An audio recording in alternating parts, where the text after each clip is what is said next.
அன்பர்களே, நண்பர்களே, உங்கள் பாலுவின் இனிய காலை வணக்கம். இன்று 8/6/2024, அதாவது வைகாசி மாதம் 26ஆம் தேதி சனிக்கிழமை.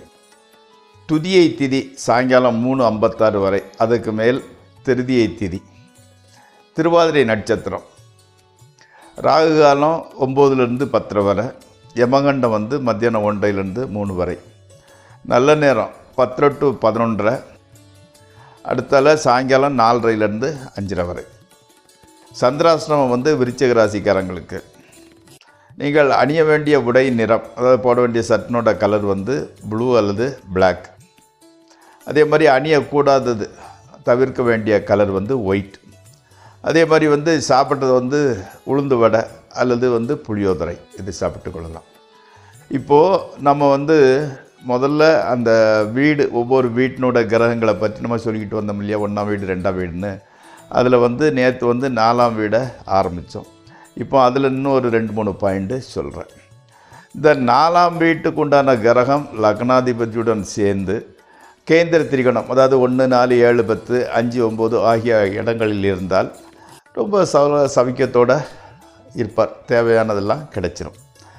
அதே 4ஆம் வீட்டுக்குடையவன் 1, 4, 7, 10 கிரகங்களோடு இருந்து அவரை கூட குருன்னு சொல்லக்கூடிய கிரகம் சேர்ந்திருந்தாலோ பார்க்கப்பட்டாலோ ரொம்ப ஒரு பிரபு மாதிரி சகல சௌபாக்கியத்தோடு இருப்பார். மிக உயர்ந்த வாழ்க்கை வாழ்வார். அதே மாதிரி 4ஆம் வீட்டுக்குடைய கிரகமும் 9th house 9ஆம் வீட்டுக்குடையமும் சேர ஒரு ராஜயோகம் அவருக்கு உண்டாகும். அதே மாதிரி 4ஆம் வீட்டுக்குடையவன் 12ல் இருந்தால் பூர்வீக சொத்தை இழந்துட வேண்டிய சூழ்நிலை உருவாகும்.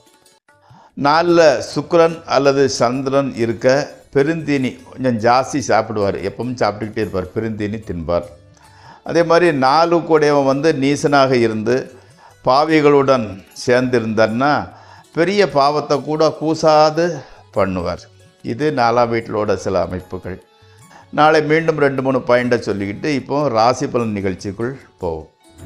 இப்போது இந்த 12 ராசி பலன் நிகழ்ச்சியை பற்றி டெய்லி சொல்லிக்கிட்டு வரேன். இது யாருக்காயினும் உபயோகப்பட்டால் அவங்க சப்ஸ்கிரைப் பண்ணுங்கள் அல்லது நண்பர்களுடன் பகிர்ந்து கொள்ளுங்கள், லைக் செய்யுங்கள். இப்பொழுது நிகழ்ச்சிக்குள் செல்வோம்.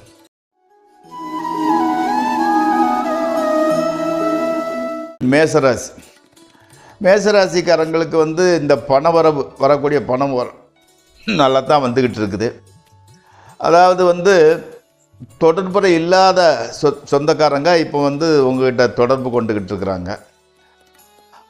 மாணவர்களுக்கு கல்வியில் ஆர்வம் அதிகமாக இருக்குது.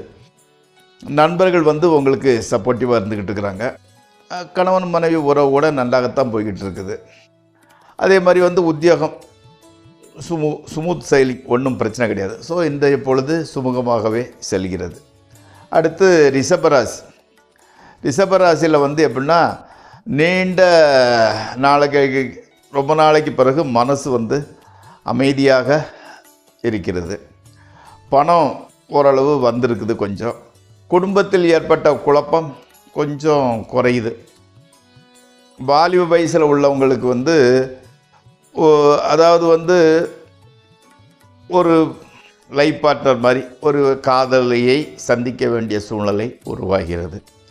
அதே மாதிரி சிலர் பெரிய விஐபி, அதாவது பெரிய மனிதர் ஒருவரை சந்திக்கும் வாய்ப்பு கிடைக்கிறது.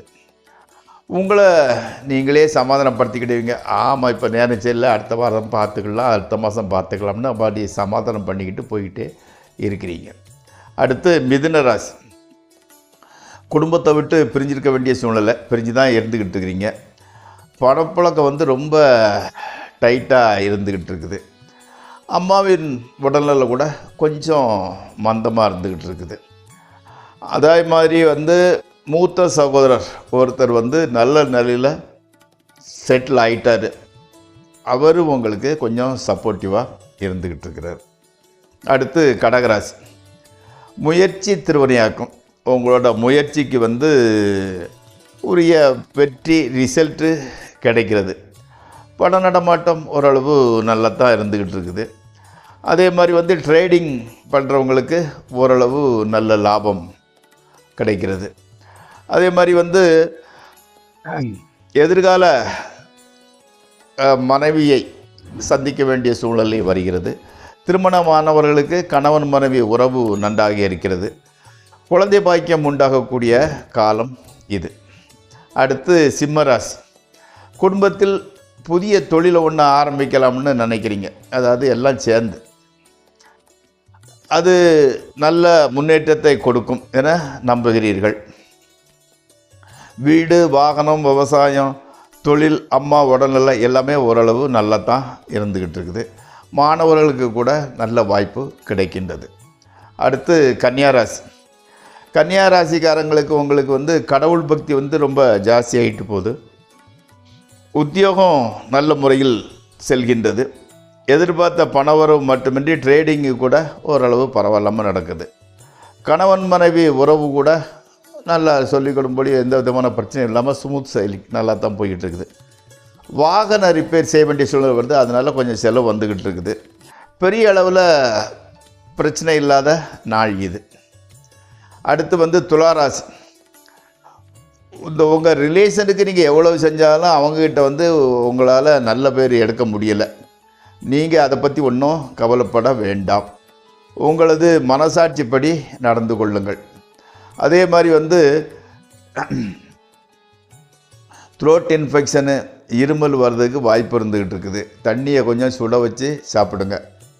தகப்பனாரின் தொழில் நல்லபடியாக நடக்கிறது.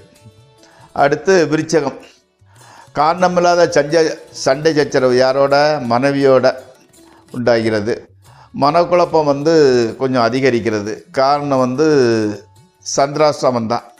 அந்த சந்திராஷ்டிரமம் எப்படின்னு கேட்டிங்கன்னா, மனசை கொஞ்சம் அமைதிப்படுத்திக்கோங்க. நினச்ச கன்ஃபியூஸ் பண்ணிக்க வேண்டாம். புதிய முயற்சி, நீண்ட தூர பிரயாணம் இவற்றை தவிர்த்து விடுங்கள். பணப்புழக்கம் கொஞ்சம் பரவாயில்லாமல் தான் போய்கிட்டு இருக்குது. அடுத்து தனுசு ராசி. வியாபாரிகளுக்கு கொஞ்சம் டல்லான காலகட்டம். பெரிய அளவில் வியாபாரம் ஒன்றும் நடக்கலை. பணப்புழக்கம் கூட கொஞ்சம் சொல்லிக்கொள்வதுபடி வருமானம் இல்லை. உத்தியோகம் ஏதோ ஒன்று இன்வால்மெண்ட் இல்லாமல் அப்படியே போய்கிட்டு இருக்குது.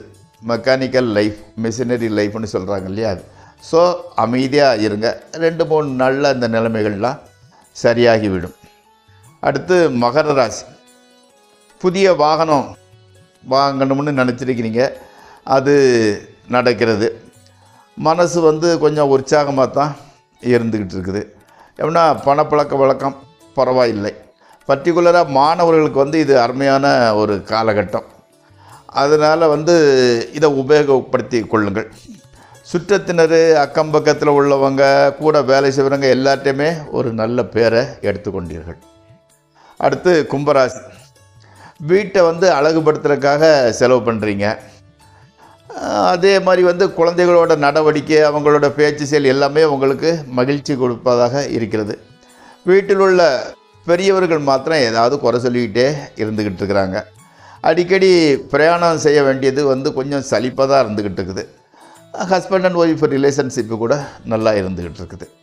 அடுத்து மீன ராசி. அதாவது புதிய கோர்ஸ் ஏதாவது படிக்கலாம்ங்கிற மாதிரி ஒரு எண்ணம் இருந்துக்கிட்டு இருக்குது. ஓகே, கோஹெட், தொடர்ந்து படிங்க. மனைவியோட சின்ன ஒரு கருத்து வேறுபாடுகள் இருந்துக்கிட்டு இருக்குது.